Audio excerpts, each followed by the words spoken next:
Bharatiya Janata party के माननीय नेतागण, लोकसभा में हमारे साथी और पार्टी के बहुत वरिष्ठ नेता आदरणीय भाई जुगल किशोर जी, उपस्थित सभी मेरे प्रिय भाई और बहनों और मीडिया से आए हुए मेरे प्रिय नेता, अगर बाकी लोग अपना मोबाइल फोन म्यूट पे कर लेंगे तो थोड़ा फायदा मिलेगा। तो बार बार कभी मेरा कभी आपका किसी न किसी का फोन बजता ही रहेगा। मित्रों, 15 अगस्त 2022 को मोदी जी ने लाल किले की प्राचीर से कहा और पंच प्रण की बात की। पंच प्रण में पहला प्रण था विकसित भारत बनाओ, छोटा वाला स्टैंड लेके आओ। और डेवलप्ड इंडिया की जब हम बात करते हैं, पांच प्रण में बाकी अगले हैं गौरवशाली इतिहास पर गर्व करना, गुलामी की सोच से आजादी पाना, एकता एकजुटता को बनाए रखना और हर नागरिक को कर्तव्य पालन करना। लेकिन पहला जो विकसित भारत का निर्माण, अगर मैं कहूं हम आजादी का अमृत महोत्सव मना रहे हैं, आजादी का 75वां साल मना रहे हैं, तो इस अमृत काल से ये यात्रा जो है हमारी, ये अमृत काल का पहला बजट है और विकसित भारत के विराट संकल्प को पूरा करने की नींव रखने वाला बजट है। ये बजट गांव का गरीब का, महिला का, मजदूर का, मध्यम वर्ग का, नौजवान का, किसान का, अनुसूचित जनजाति पिछड़ा वर्ग का, मैं कहूं तो समाज के सभी वर्गों का, सबके लिए कुछ ना कुछ लाने वाला बजट है। ये बजट सर्वसमावेशी, दूरदर्शी और पारदर्शी भी है और ऐसे बजट की भूरी भूरी प्रशंसा देश के कोने कोने से हुई है। और अगर मैं शुरुआत करूं तो आज भारत कहां खड़ा है? पिछले 2 वर्ष जो संकट भरे दुनिया के सामने रहे, आपदा के समय दुनिया की बड़ी से बड़ी अर्थव्यवस्थाओं के सामने चुनौती थी कि अर्थव्यवस्था को बचाएं कि जनता को बचाएं। दुनिया भर के देशों ने पैसे भी खूब लुटाए, लेकिन अर्थव्यवस्था आज भी संकट में खड़ी है। दुनिया के कोने में युद्ध चल रहा है जिसका संकट पूरी दुनिया के ऊपर पड़ा है, चाहे गैस प्राइसेस है, ऑयल है, बाकी रिक्वायरमेंट जो आपकी सप्लाई चेन के वो भी पूरी नहीं हो पा रही। तो इस संकट के समय भी मोदी जी ने जो नेतृत्व देश को दिया है, आज हम गर्व के साथ कह सकते हैं कि दुनिया की सबसे तेजी से बढ़ने वाली अर्थव्यवस्था आज भारत है। इस बात का हम सबको गर्व होना चाहिए।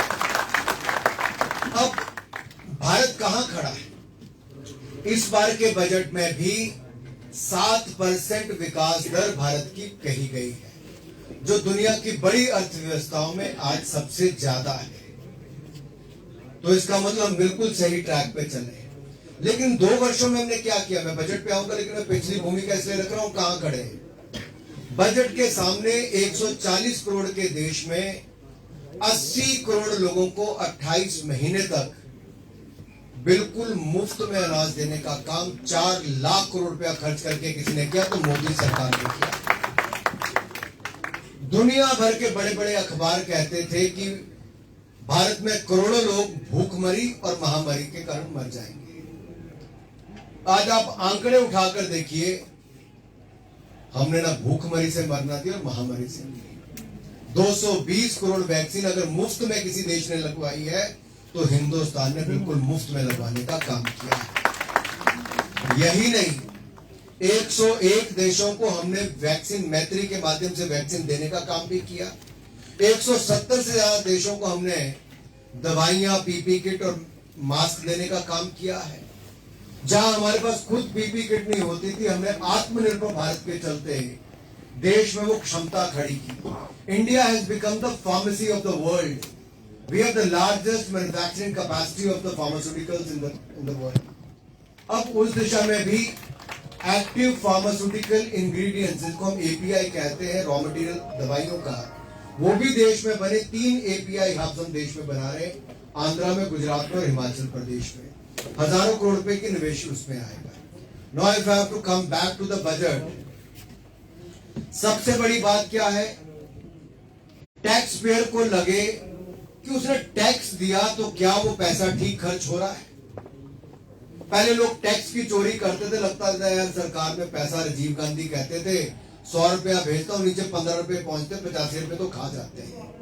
लेकिन आज हम सीना ठोक के कहते हैं कि मोदी जी 100 रुपया भेजते हैं तो 100 रुपया ही नीचे तक पहुंचता है। ये पारदर्शिता और जवाबदेही हमने सिस्टम को, and we have used technology for this, whether it is the Jan Dhan, Aadhaar और मोबाइल, जैम ट्रिनिटी।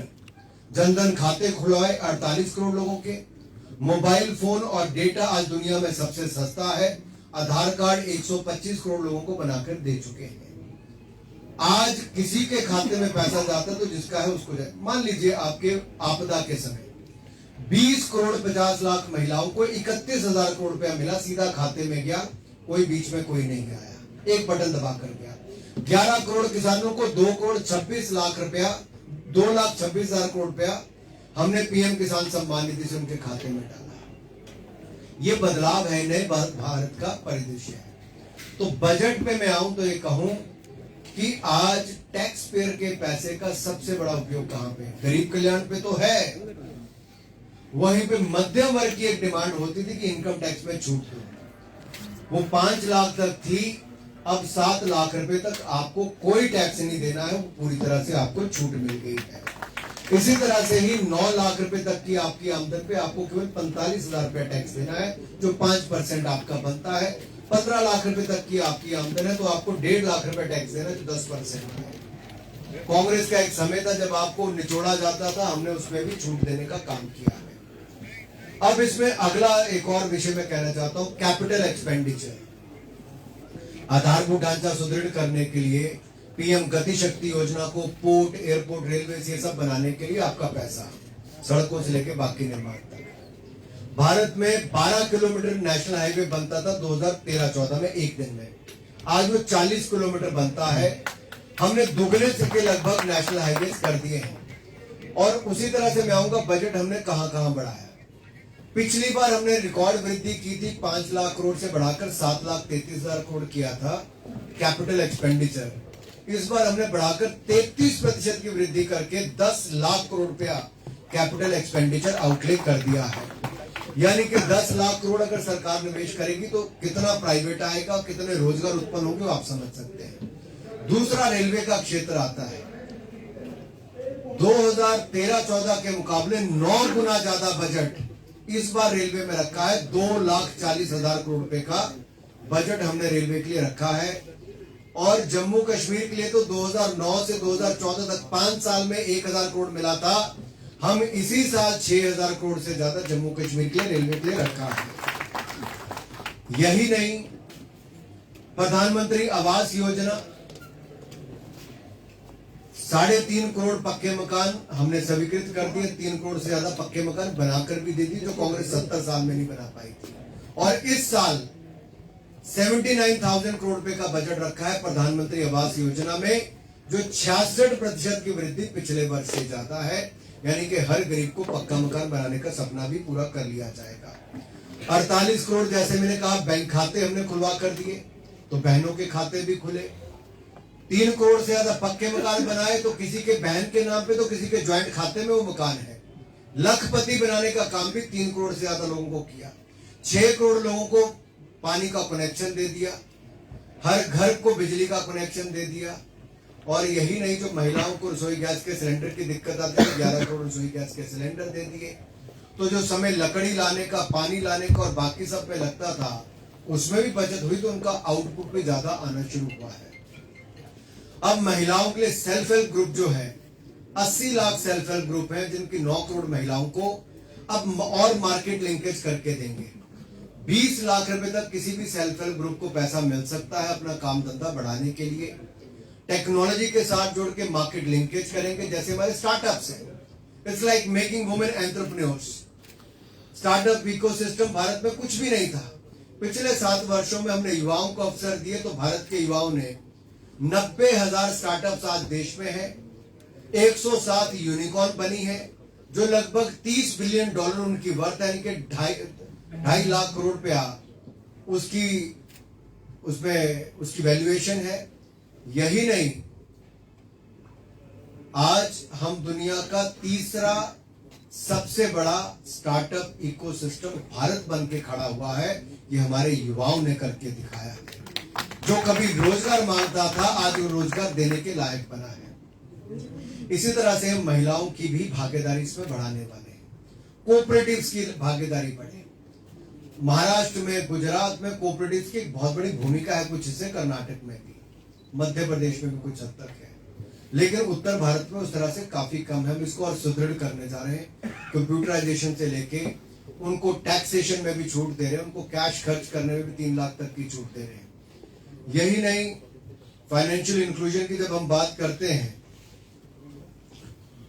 तो उसके बहुत सारे उदाहरण आपके सामने आगे नजर आएंगे। बैंक खाते खोलने से लेके बैंकों में पैसा जमा कराना, वुमेन एम्पावरमेंट की जैसे मैंने बात की, सेल्फ हेल्प ग्रुप की। अब महिला सम्मान बचत पत्र सेविंग स्कीम हम एक लेकर आए हैं। 2 लाख रुपए तक अगर कोई महिला, कोई युवती पैसा जमा कराती 2 साल के लिए, तो उसको 7.5% ब्याज मिलेगा, जो अपने आप में बहुत अट्रैक्टिव है, तो बहुत अच्छा है। और बुजुर्गों के लिए भी जो 15 लाख रुपए तक की लिमिट थी पैसा बचत करने की, अब उसको बढ़ाकर 30 लाख रुपए तक कर दी है, उसमें भी उनको राहत दी गई है। मित्रों, यही नहीं, अगर एक एक वर्ग को देखेंगे, युवाओं की बात करूं, when we talk about future work 4.0 की भविष्य की रोजगार कैसा होगा, तो artificial intelligence, internet of things, 3D printing, coding, ये सब उसके विषय होंगे। अब उसमें आपके बच्चे नहीं भी पढ़े तो उनको स्किल इंडिया के माध्यम से प्रधानमंत्री कौशल विकास योजना के अंतर्गत प्रशिक्षण देने का काम किया जाएगा। लाखों लोग बच्चों को मुफ्त में किया जाएगा। 47 लाख युवाओं को स्टाइपेंड देने का काम भारत सरकार करेगी। 30 स्किल इंडिया इंटरनेशनल सेंटर खोलने का काम हम करने जा रहे हैं और 3 centre of excellence artificial intelligence पे हम खोलने जा रहे हैं। ये अपने आप में भविष्य का रोजगार देश और विदेश में दोनों के लिए अपने युवाओं को तैयार करने की बात है। इसके साथ साथ हमने जो हमारा ट्राइबल क्षेत्र है, जम्मू कश्मीर में भी बहुत है, ट्राइबल युवाओं के लिए, बच्चों के लिए 740 एकलव्य विद्यालय खोलेंगे, जो केवल ट्राइबल बच्चों के लिए 3.5 लाख बच्चों को उसमें शिक्षा मिलेगी। 38,000 टीचर्स की उसमें नियुक्ति की जाएगी। इन युवाओं को उस तरह से अच्छा प्रशिक्षण और अच्छा आगे बढ़ने का अवसर भी मिल पाएगा। मित्रों, पहले जब हम इनकम टैक्स रिटर्न दायर करते थे तो लगभग 93 दिन उसका आईटी रिटर्न का प्रोसेसिंग टाइम होता था, तो केवल 16 दिन रह गया है।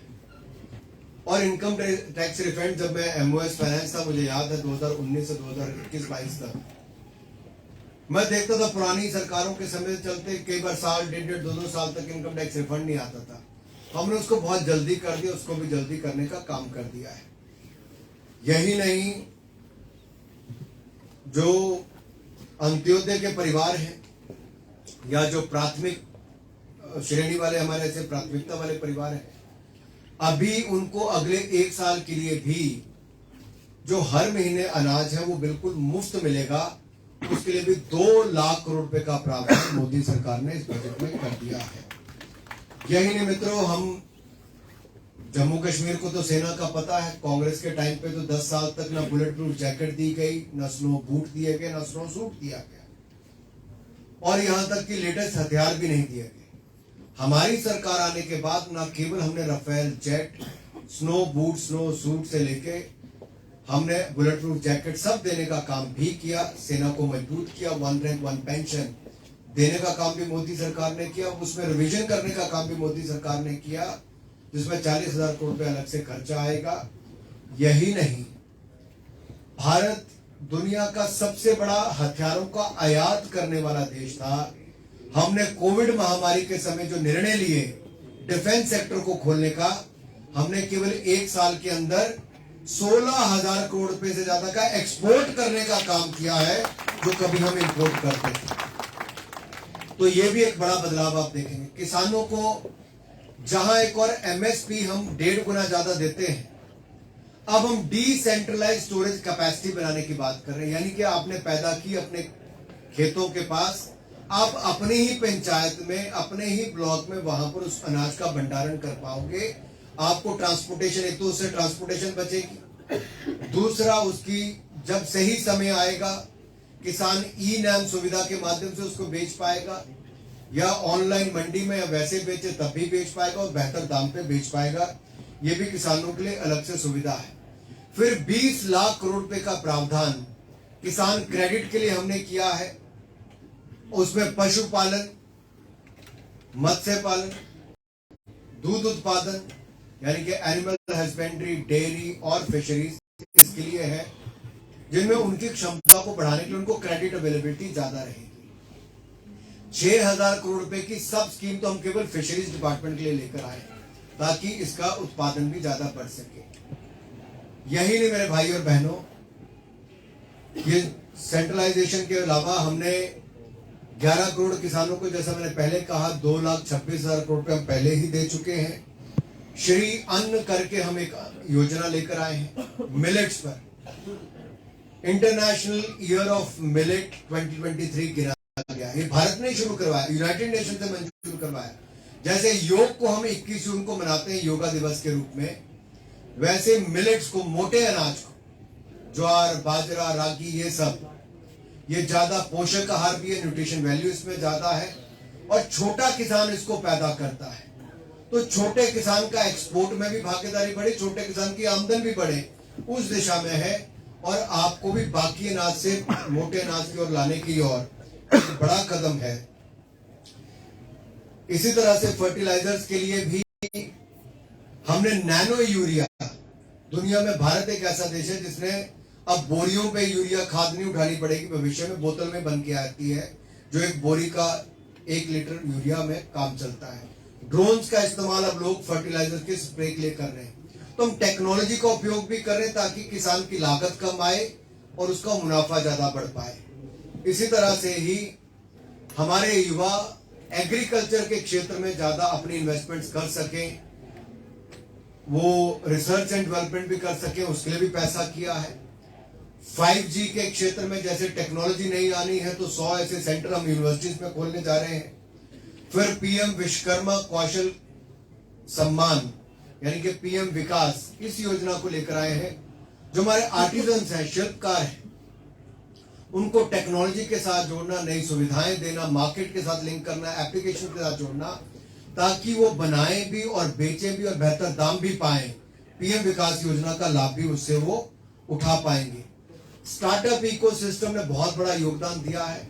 अब 1 साल के लिए उनको इनकम टैक्स में छूट दी गई है, अपने लॉसेस बुक कर पाएंगे वो भी छूट दे दी, और लॉसेस को कैरी फॉरवर्ड कर सकते हैं वो भी छूट उसने उसको दे दी है।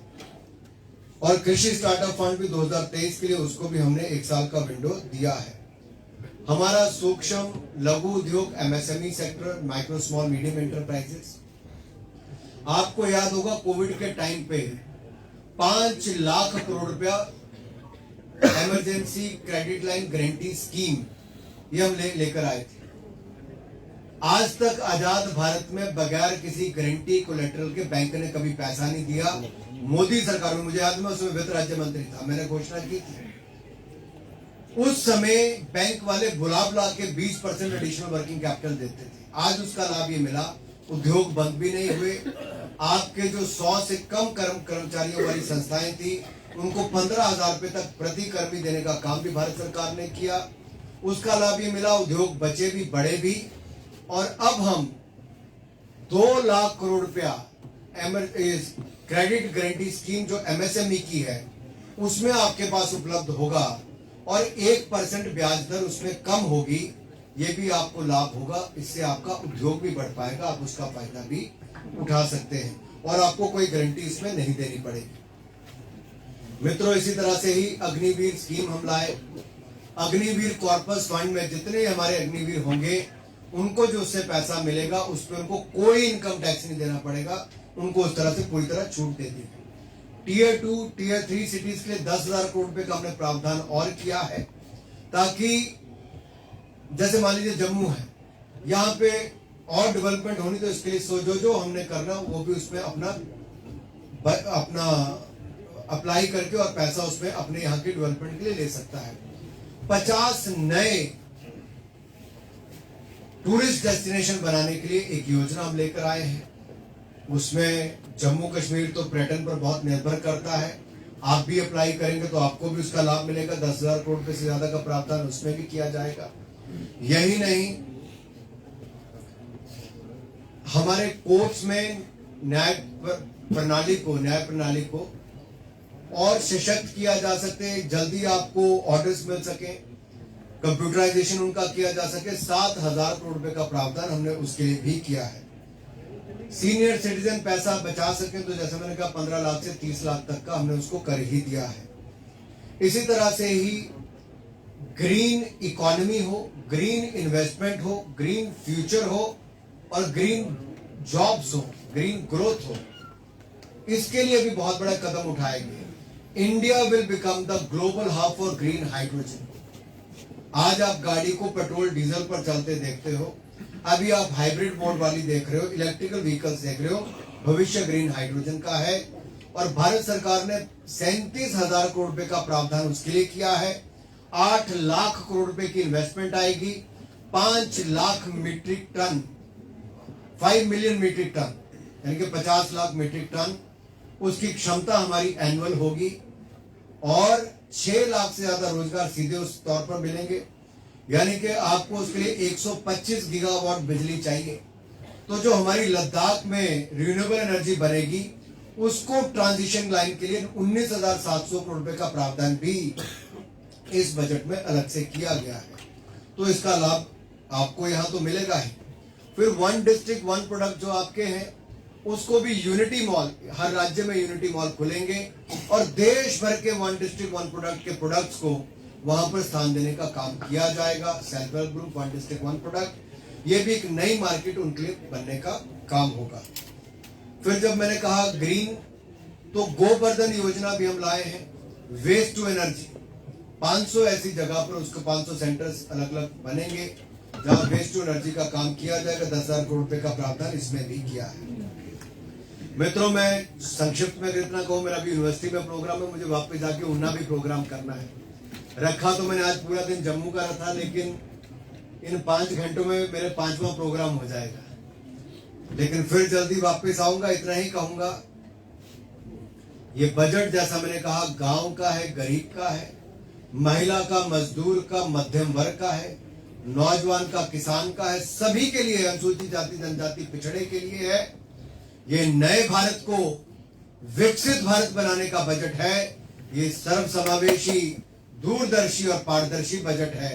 और मैं तो कहूंगा ये अमृतकाल से स्वर्णिम काल की ओर ले जाने वाले बजट है, उसकी नींव रखने वाला बजट है। और आज भारत ने पिछले 8 वर्षों में जो 2014 में प्रति व्यक्ति आय थी उसको दुगना करने का काम किया केवल 8 वर्षों में। भारत 8 वर्षों में दुनिया की 10वीं नंबर की अर्थव्यवस्था से दुनिया की 5वें नंबर की अर्थव्यवस्था बना। जिन अंग्रेजों ने हमारे ऊपर 200 साल राज किया, इंग्लैंड को पछाड़कर आज भारत 5वें नंबर की अर्थव्यवस्था बन गया। जम्मू वालों को खुशी कम हुई लगती है। भाई और बहनों, यही नहीं, आप पिछले कुछ वर्षों में जम्मू कश्मीर में देखेंगे आपको बदलाव नजर आएगा। मैं एक फटाफट आपको बताता हूं 2013 के और 2022-23 के आंकड़ों में क्या फर्क है। 2013-14 में यूपीए का आखिरी साल में गिन रहा हूं, अपने 8वें साल का आज का बजट बता रहा हूं। कृषि में 21,933 करोड़ का बजट था, अब बढ़कर 1,25,000 करोड़ का, 5 गुना।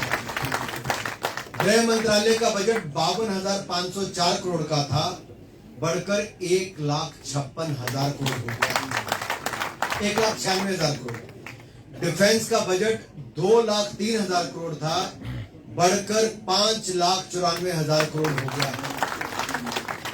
सड़कों का बजट, हाईवे का बजट 25,860 करोड़ था, बढ़कर 2,70,000 करोड़ हो गया, 10 गुना ज्यादा। रेलवे का बजट 63,363 करोड़ था, बढ़कर 2,40,000 करोड़ हो गया, ग्रामीण विकास का बजट 80,000 करोड़ था, बढ़कर 1,60,000 करोड़ हो गया, दोगुना। ट्राइबल मंत्रालय 4,280 करोड़ का बजट था, बढ़कर 12,461 करोड़ का बजट हो गया, 3 गुना ज्यादा ट्राइबल। शिक्षा का बजट 80,000 करोड़ था, बढ़कर 1,12,000 करोड़ हो गया। ऐसे में आपको खेलों का बजट भी उस समय 1,000 करोड़ था, बढ़कर 3,397 करोड़ हो गया। तो लगातार हर क्षेत्र में बजट बढ़ाया ही है। हेल्थ में भी, हेल्थ में 37,330 करोड़ का बजट था, जो बढ़कर 88,936 करोड़ का बजट हो गया। तो कहीं पे कोई कमी नहीं छोड़ी, लगातार बढ़ाने का काम ही किया। भाषण तो मैं बजट पे बोलूंगा, अगला 1 घंटा और दे दूंगा, लेकिन आपकी भी सुनने की क्षमता नहीं है। लेकिन इतना जरूर कहूंगा मित्रों, इसको जन जन तक पहुंचाने की जिम्मेदारी आपकी है। आप अपनी दुकान पे, फैक्ट्री पे, घर पे, गांव में जहां बैठे, महिलाओं से जुड़े विषय पर आप अपनी सूची बताएं कि हमने आज तक क्या उपलब्धियां हैं और अब क्या डाल दिया है। युवाओं के लिए हमने फ्यूचर वर्क्स के लिए क्या किया है। मैं कुछ इन्फोग्राफिक्स आपके पास छोड़ जाऊंगा, आप सबको कॉपीज करवा के दे सकते हो। हर कोई अपने एक एक वर्ग की एक कागज आपको चाहिए होगा, आप उसमें ले सकते हो। मान लीजिए विवाद से विश्वास हम लोग स्कीम लाए थे, जहां पे आपके टैक्सेशन के जो मामले थे उसमें आपको पिछले मुकदमे हमने आपके खत्म किए और देश के लाखों ऐसे मुकदमे खत्म हो गए। अब हम इसमें एमएसएमई सेक्टर के लिए लाए हैं कि कोविड के समय जिनकी 95% तक की भी अमाउंट फोरफिट हो गई थी, जो अपना कॉन्ट्रैक्ट पूरा नहीं कर पाया कई कारणों से, अब उसका पूरा पैसा वापस भारत सरकार करने की इसमें बात कहती है। यह अपने आप एक बहुत बड़ी राहत आपको सेटलमेंट कॉन्ट्रैक्चुअल डिस्प्यूट के लिए आपको हो रही है। ऐसे बहुत सारी आपको इसमें योजनाएं देखने को मिलेंगी, क्योंकि बैंकिंग सेक्टर को भी हमने सुदृढ़ किया है। और ये सारे मैं आपके पास रविंद्र रैना जी के पास, माननीय अध्यक्ष के पास छोड़कर जाऊंगा, ताकि आप सबको बांट भी सकें, जिसको जो जो चाहिए होगा उस क्षेत्र के सब दे सकें। ये हर डिपार्टमेंट की एक एक इन्फोग्राफिक्स इसके बने हुए हैं। इन्वेस्टमेंट अपॉर्चुनिटीज कहाँ है, क्या क्या है, वो सब आपका आएगा। आप सब ने मुझे बड़े धैर्य पूर्वक रूप से सुना। मैं आप सबका बहुत बहुत आभार प्रकट करता हूँ। जय हिंद, जय भारत।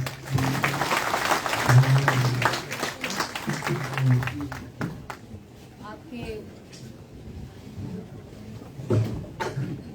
केंद्रीय मंत्री श्री अनुराग ठाकुर जी, आपका उद्बोधन रहा सबके लिए एक मार्गदर्शन की तरह और कहीं न कहीं उत्साहवर्धक रहा। मैं निवेदन करूंगी पवन गुप्ता जी से कि वह आए और विधिवत रूप से आप सबका धन्यवाद करें।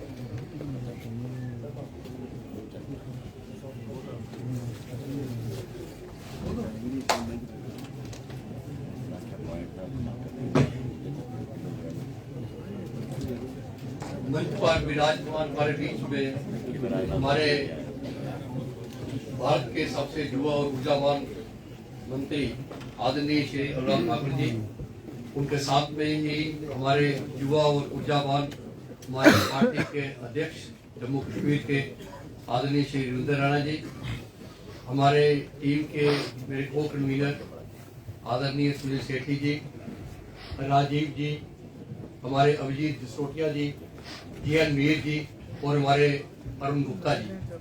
मैं दिल की गहराइयों से श्री अनुराग ठाकुर जी का धन्यवाद करता हूँ कि उन्होंने अपना कीमती समय हमें दिया और आकर बजट के की फीचर्स पर और हाइलाइट्स आपको बताई हैं।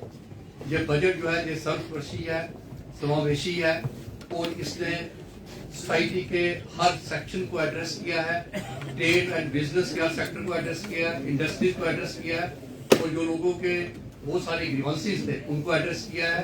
मैं इसके ऊपर में कुछ नहीं कहूँगा। मैं आप लोग क्योंकि आपने बड़े धैर्यपूर्वक इनको सुना है और इनको बड़ी जल्दी जाना है, तो मैं यहाँ पर आए हुए हमारे जितने भी आदरणीय बंधुगण हैं, मेरी बहनें हैं, हमारे इंडस्ट्रिस्ट हैं, हमारे प्रोफेशनल्स हैं, सीनियर सिटीजन्स हैं, एडवोकेट्स हैं, हमारे प्रोमिनेंट सिटीजन्स हैं, फार्मर्स हैं, ट्रेडर्स हैं और जितने भी हमारे लोग आए हैं और पार्टी के कार्यकर्ता बंधु हैं, मैं सबका दिल की गहराइयों से आभार व्यक्त करता हूँ। और विशेषकर डिस्ट्रिक्ट जम्मू साउथ का और डिस्ट्रिक्ट जम्मू के जो हमारे प्रधान हैं, उन दोनों का भी हार्दिक धन्यवाद करूंगा और साथ जी का, जिन्होंने इसको ऑर्गेनाइज करने में बड़ी हमारी मदद की है।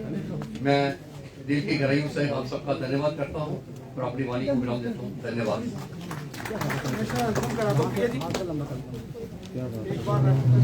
अब सबसे निवेदन है कि राष्ट्रगान के साथ हम इसका समापन करें। उससे पहले प्लीज एक क्वेश्चन पुट करना चाहती हूँ जी बताएं।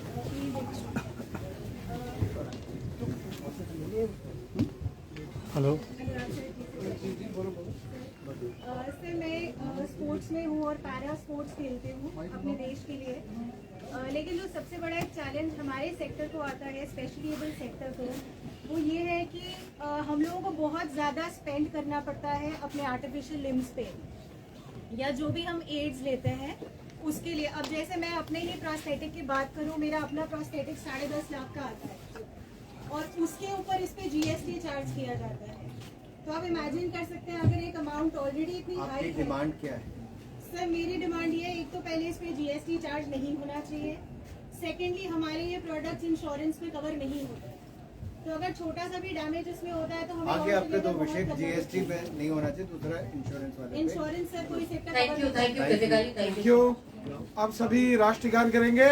शुरू कर। जन गण मन अधिनायक जय हे भारत भाग्य विधाता, पंजाब सिंध गुजरात मराठा द्राविड़ उत्कल बंगा, विंध्य हिमाचल यमुना गंगा, उच्छल जलधि तरंगा। तब शुभ नामे जागे, तब शुभ आशीष मांगे, गाए सब जय गाथा, जन गण मंगल दायक जय हे भारत भाग्य विधाता।